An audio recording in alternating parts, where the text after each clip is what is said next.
Today on the Business Hustle, we're going to talk about something super important, and it's funnels.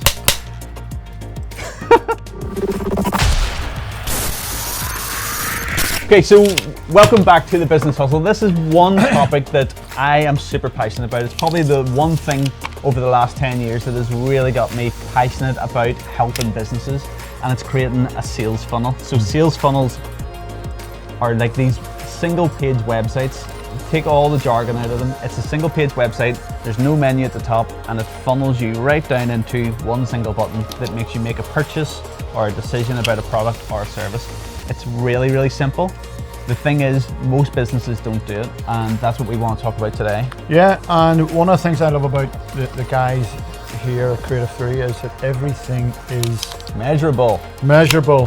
And as Christopher says, not everybody's your target market. You know, when we started off on websites, someone asked me a question one time and says, who's your target market? Anybody needs a website? No, not particularly, because not all business at the time need a website.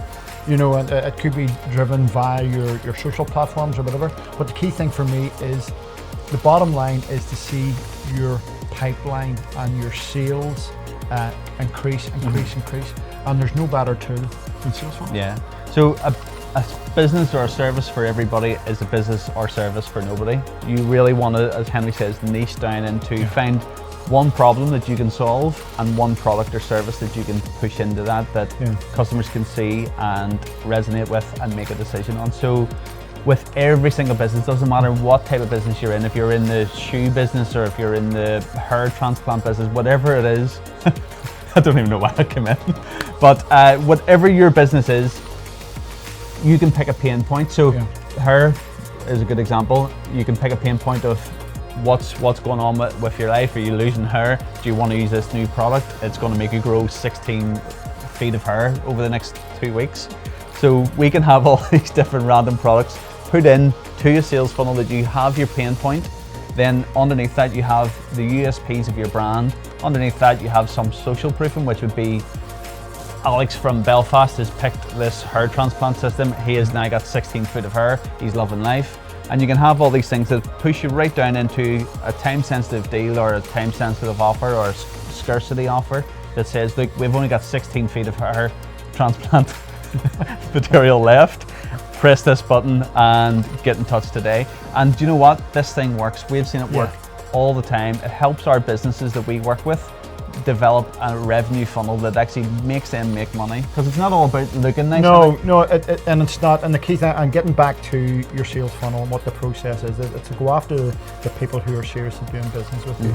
And we actually just taken a client on recently there who moved up. Now I can't go into it, but let's say it's in the clothing sort of industry.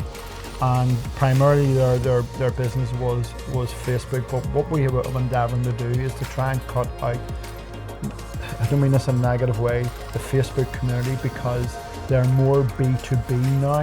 And the key thing for us is to bring the LinkedIn brigade with the people who are, it's a bigger client, there's bigger money, bigger resources. And the key thing is that we actually take the strategy and we put that into a sales funnel, that you're not all things to all men, but you are an amazing business who may be a niche group of who are actually going to pay the money for the quality that you deserve, that you're not being pulled from pillar to post. And we all done it. You know, we grew up in the print trade.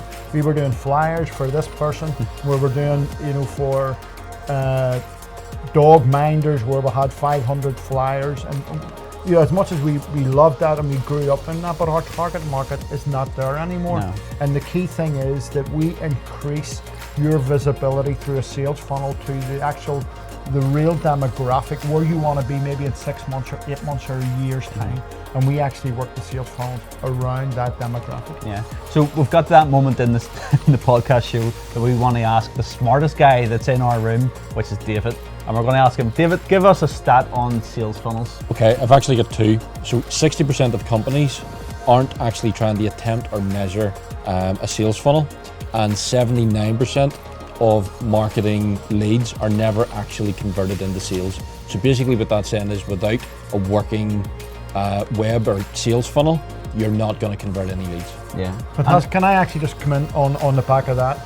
and Chris, you've been more articulate than me with the information, with the data about, you know, not every lead is going to work, but not every lead is ready to buy now. What about the retargeting in regards to, we've got the data, but there's an element of the sales now and maybe the sales down the line. Say something about so that, the kind of like the system of a sales funnel is that you put out an advert or put out an email that has a pain point in it, and then a click now to find out more. So they click it, they go through into your sales funnel, which is a web page. They see inside that web page your services and how you're going to fix that problem. But so many people miss these opportunities, and they miss so many sales just from this one thing that you can drive people through into that page. They may not be ready to buy straight away, but what we can do then is put a little pixel into the page and target them over the next couple of months. Just send them out a reminder about your service. Schmooze them. That's it. Just keep those little touch points throughout the rest of their journey. And you can send them out a couple more emails, or you can send them out a couple more sponsored ads. But there's so many ways that you can reach your customers, communicate to them, and it's missed opportunity. And that's the thing that we feel, that if you're a business here in Northern Ireland right now, you're watching this podcast and you've watched this far, you're interested in funnels, you're interested in how can I build this inside my business and make more money.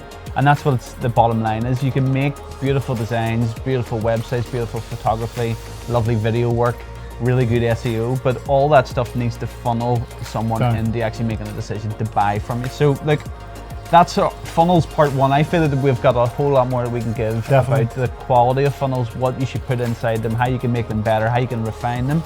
And we're going to build that into maybe a series on funnels, and build that into maybe a bit of a help page that we can build into our website. And it's increasing your sales, your pipeline, and as I always say, it's increasing your pond with the right fish that actually they're going to buy the right product at the right time. Mightn't be now, but it's down the line. That's right. Okay, so I'm Chris. I'm Henry. And think about funnels, and we'll catch us on the next one.